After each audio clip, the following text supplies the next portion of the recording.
Okay, we should be live. Yay. And we're muted. Perfect. How are you? I'm good, Lynn. How are you? I'm good too. Nice to see you as usual. And I'm excited for you to share all of your wisdom with anyone and everyone who wants to learn more about skincare and clean beauty. Um, People, may be watching or may want to listen later. So thank you for joining. Thank you for having me. So let's just jump in. So Ebru, Dr. Ebru is the founder of a beautiful skincare brand called AveSeena. Is that, am I pronouncing it Oh, correct? yeah, that is it. AveSeena's. Okay, AveSeena. And she's currently at Clara Beauty Lab in New York City on the Upper East Side, but also going to be joining Verde Market in Miami. There are three locations. So if anyone sees this and is thinking, where can I get it? Those are great places. You can also get on her website. I'll put all that in the notes, so you don't have to worry about it. But I just find your products are super interesting, highly effective, highly effective and clean, which is tricky in skincare. But because of your background, you were able to figure all this out. So let's talk about your journey a little bit and just like how you even got going into this whole crazy thing. Uh, I'm not gonna start with like my skin was like this. That's why I got into this. Everybody has that story, right? That's Uh, true. but mine was mostly I was pissed off. I was pissed off at the beauty market. I was pissed off at the big companies because I was a student when I was going through this. I was doing my PhD in immunology and molecular medicine. And my research during that time was how estrogen impacts immune system, inflammation, why women have stronger immune system, and why do they get more autoimmunity, and what happens during menopause, all that.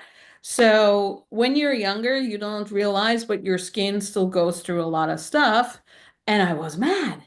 I was so mad because I couldn't find one skincare product that worked for me, which sounds cheesy, but it's true.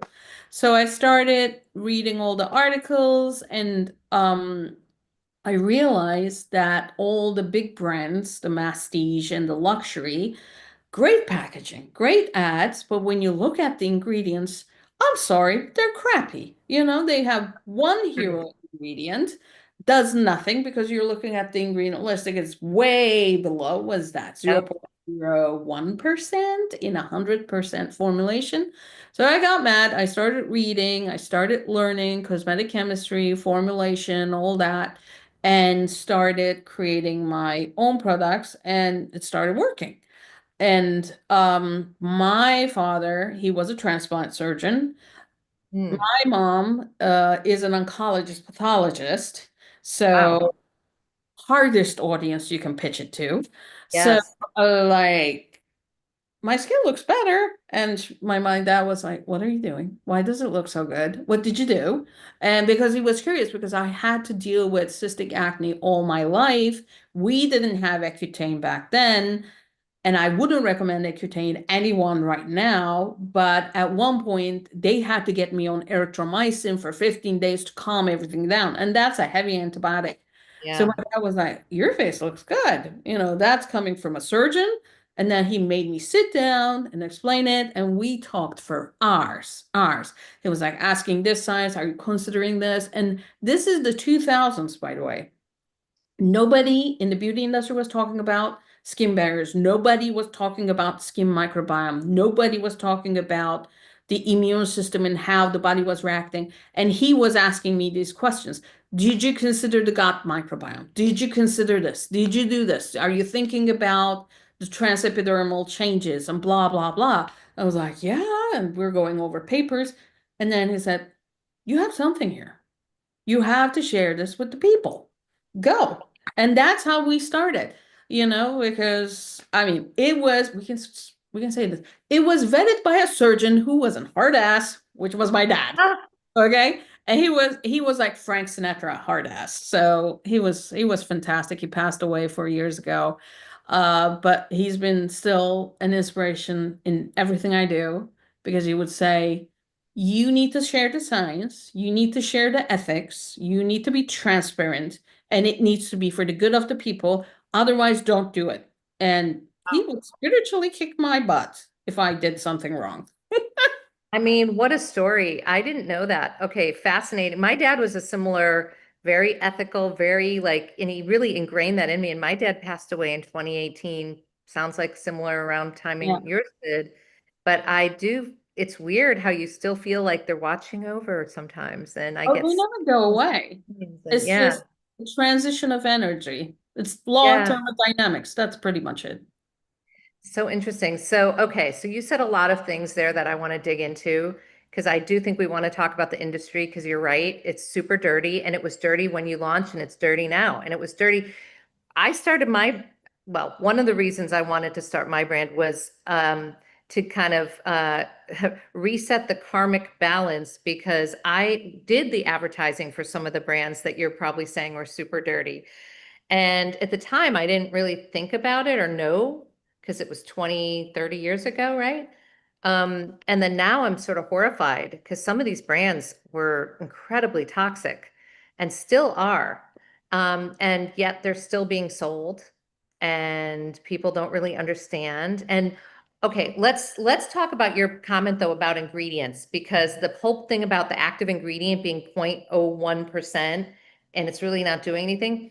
Help people understand that because even knowing how to read an ingredient label is helpful when it comes to beauty and and how they're supposed to be in order of volume or quantity or but they're not always, I found. Some Well, labels are deceptive. let's talk about how they write an ingredient labeling. So this is going Yeah. into compliance and cosmetic formulation. So let's say you have an ingredient listing, right? It says ingredients, then let's say water, and then there's an oil and blah, blah, blah. So technically an ingredient listing should go from the highest percentage of ingredient in the Yeah. formula to the lowest percentage.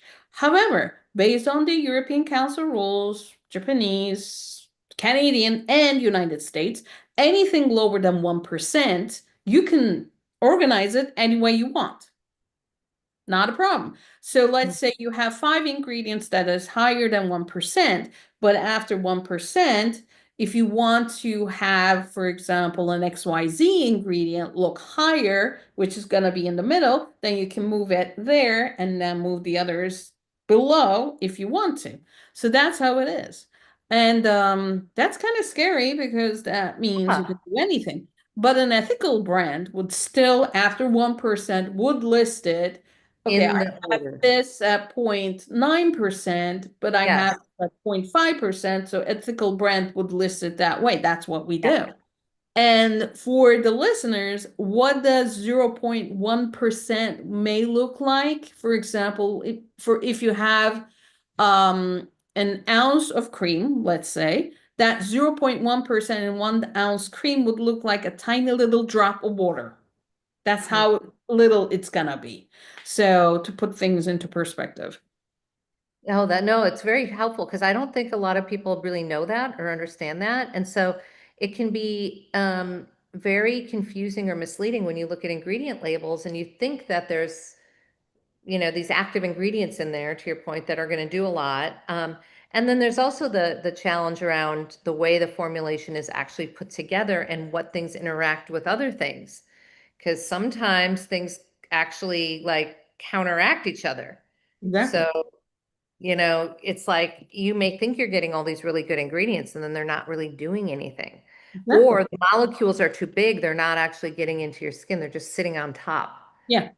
Yeah, That, so there is that too. So a good formulator would know which ingredients would work with each other because here's the thing, you have all this information on PubMed on if there is a research about it, and then your supplier would have the data, especially for actives, yeah, to show at this percentage, we tested this, for example, let's say it's an anti-aging ingredient like a peptide, and they will have the pictures and everything. However, I want to also clarify one thing about studies. Everybody talks about clinical studies, right? yeah, So, clinical studies, I'm a scientist, it can be very subjective You can change one thing and everything can change. You can select a certain group of women, say 30 to 40 years old, and then do they smoke? What did they eat? What did they do? Right. So that result can change. So I don't believe in clinical results too much because as a scientist, I know you can change the results by changing the experimental, inputs and Yeah, outputs will change. So I like to ask sensory questions to the real users. Do you like this? How do you feel? Does it feel smooth? Were you happy when you were using it? Did you feel your skin was getting better? Those questions makes more sense to me because everybody is going to be different. So if you have a population of users, say US, Europe, and let's say Japan, those microbiomes, skin microbiomes are going to be different because they're of eating habits, their lifestyle and everything, even the water, right? But if your cream or your product is making happy the women in US and Europe and Japan, now you're onto good something. Now that is more important. That's why, for example, Dior does those sensory surveys and yeah. some of those products you can see. So yeah, I mean, the industry is Love that. interesting. That's super smart and interesting because you're right. At the end of the day, who's a better judge for what it's doing to your skin than you? Like, and you know what sets your skin off, and you know when your skin looks good, and you know when it doesn't. So you're right. Like, that is very compelling. And I don't really think I've seen many skincare brands do that. Um, where, Sensory surveys, yeah, yeah, because clinical tests are expensive. yes, They're very expensive. So let's say you have a woman during summer, you're giving a cream, their skin is not going to be as sensitive as winter. So when you give the same cream during winter, the results you're going to get going to be different because you're not keeping this person in the lab 24/7 under controlled conditions. They're yeah, going out, they're eating, they're doing stuff. So the results are going to be different. But sensory perception is better. It's more honest. It's more transparent, if you ask me. yeah. I love that. Okay, so now I think we can go into a little bit about the industry and how it's changing because I feel like we're sort of talking about that.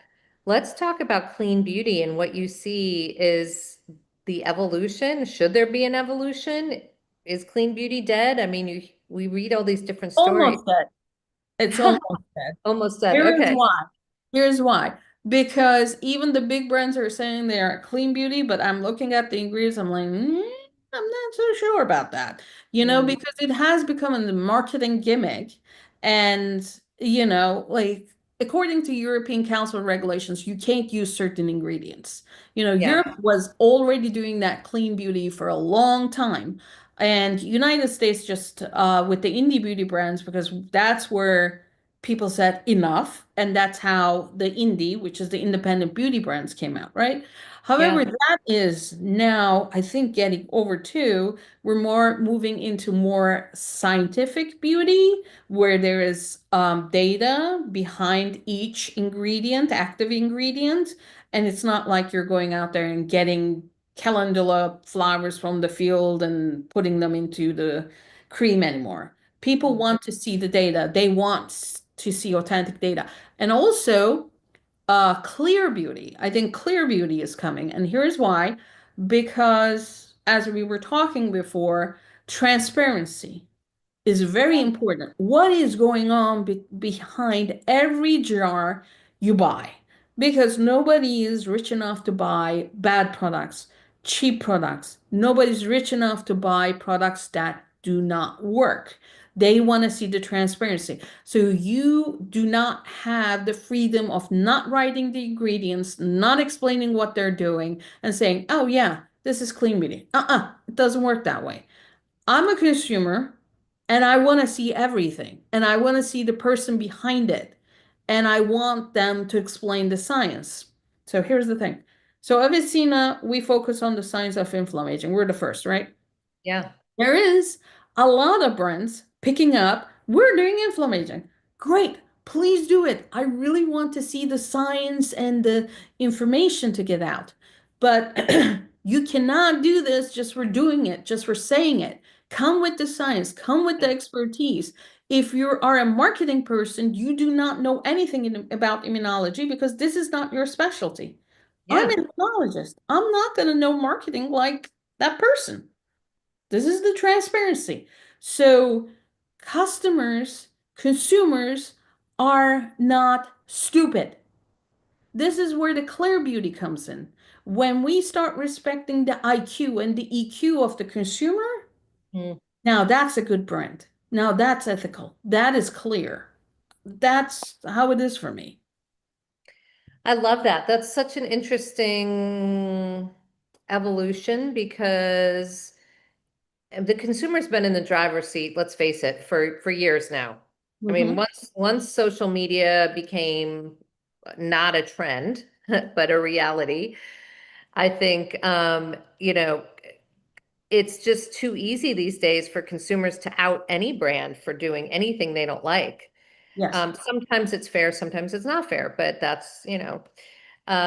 so the idea around transparency is also not new, but it's really about, in my opinion, like your actions and you're walking the walk, not just talking the talk. So it's not just transparency in like your ingredient label. That's one thing, but it's like the whole business, right? It's like how you source your product, how you create your packaging, how you go to market, how it's all that stuff. And that's hard for a lot of people to wrap their head around, I think. Because it's a lot. A lot of A moving parts. It's a lot of lot of moving. moving parts.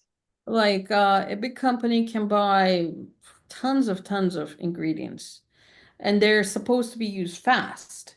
But an indie beauty brand has to buy everything in small quantities and go through it fast.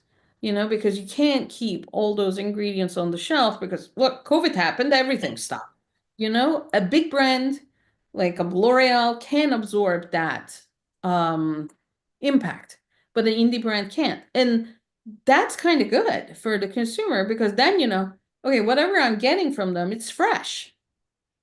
They made it maybe a couple months ago. This one has been sitting on the supermarket shelf, but I don't know how long. So I like fresh stuff. Yeah, that's another good point because some stuff has expiration dates because they're mandated, like sunscreens, but other things don't. And so you don't really know all the time, like, has something been sitting around? Does it matter? Is it, yeah, so that's an area for sure where we could drive some more transparency and transition to clear beauty, as you say. But let's talk specifically about your products because I want to dig into those a little bit more. Where did you start? What was the first product that you created? How did you come about that? And then how did you sort of think about your line and launching new products? And now you've got devices. So it's Yes. not even just about the formulas and putting stuff on your skin. It's the devices that can also enhance that. So yeah, I know there's a lot there to unpack, but Well, my first product I wanted for myself was a good cream, an easy cream that yeah, worked during day, during night because I don't have the time. And before I had my kid, I had some time. Now I have no time. yeah. So Ageless Perfection Cream was one of the ones I really wanted to work as hard and as efficient as possible. So with that, you can use it during the day and night. You don't need a day and a night cream. And here's why.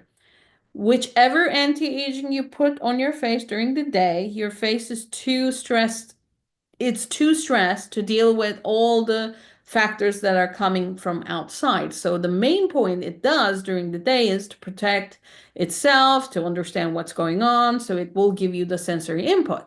But when you go to sleep, you're shutting down. Like you go, like think like a computer, right? Your brain goes into the sleep node. When you're sleeping, you start going into the REM cycles. The deeper you go, the better, because then the growth hormone starts going up. And that's when the night creams or anything with an anti-aging peptide starts working. Because now the skin doesn't, and your body and your brain doesn't have to deal with all the other sensory inputs that are coming from outside. So that's why how we designed our products was It helps you during the day. It also works at night because one, you don't have enough time to put 10 different steps on your face. Two, put 10 different steps, see what's going to happen. 5 days later, you're breaking out. I don't want you to go through that. Yeah. And four, every ounce of product should work. It should be effective and it should be worth your money because I'm not rich enough. You're not rich enough. I mean, I wish we had all the money to spend and have a wedding at Venice and close the city for Ah, $50 million. Not gonna happen. Even if that's happening, Venice is not good that this time it's too hot. But, that's the thing. So the devices, technology is here. Why not use it? So yeah. the thing is, with the UV Shield facial analyzer, we were thinking about a sunscreen. Then I changed my mind because everybody's sunscreen is their own holy grail. You go through so many sunscreens until you find the right one. But how do you know you applied the sunscreen correctly? That whole your face is covered. Right. Or how do you know you removed it correctly? So this little device shows you that. You flip it on, it turns it on, and then you can see the damage, UV damage on your face before you put the sunscreen. And after you put the sunscreen on, it's going to look all black, and you're going to say, okay, I'm covered. Yeah. So that one doesn't have any picture saving capability, and there's a very good reason for that because I use it on my 4-year-old, and I don't want her pictures to leak onto internet because there's weird people out there. And there's Yeah. no apps with that because I am tired of having zillion apps on my phone. The easier, the better, you know? I know. I agree. Like brands, I don't think need apps these days, No, please. no, you don't. And the last equipment we come up with is Anka face and body device.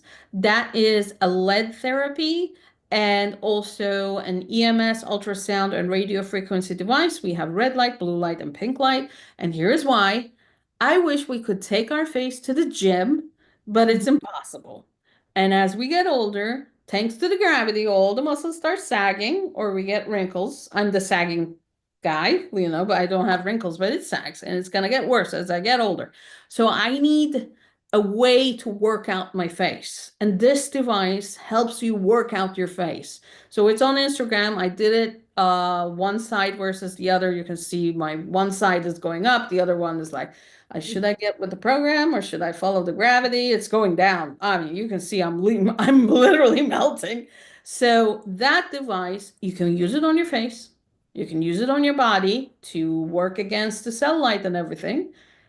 And it's travel friendly. You can take it anywhere. Okay, so who wouldn't need that? I mean, that just sounds like the perfect solution. And can you use it with any skincare product? How does that work? You need the gel. For sure, you need the gel Okay. because that's how it conducts. So we have two gels, one for the face with the peptides and niacinamide and everything, and one for the body that has anti-cellulite ingredients and whatnot. So you can use those. But if you want to get more out of it, what you can do is you can take the gel and then if you have a water-based another serum, you can drop it like a drop in it, mix it, and then apply it. That's that easy. So Great. I like people to have their own creative freedoms, you know? Yeah, well, because people will do it anyway, So it's like if you just create products that sort of accommodate their behaviors, it's a lot easier than trying to get them to change their behavior. It's just people just don't. Okay, so when did you launch these products and how do you even go? I don't even know. How would I even go about making a device? That's like to me, like, oh my God, so difficult. So It's a how did, lot of work. yeah, It's a like, lot how of did you work. even find a partner that you trusted to do it? It was a lot of work. Let me leave it at that. And being a scientist doesn't help. And my husband is also an engineer and a computer whiz and a supercomputer guy. And I was like asking, was like, is this doable? Is this possible? He'd be like, this doesn't make sense. Yeah. So we But at would least you go, guys had that ability to like evaluate things with that well, lens.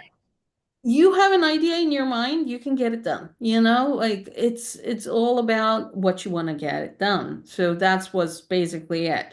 So yes, it was a lot of research and it was hard to find the right people at the same time, but I think it was worth it.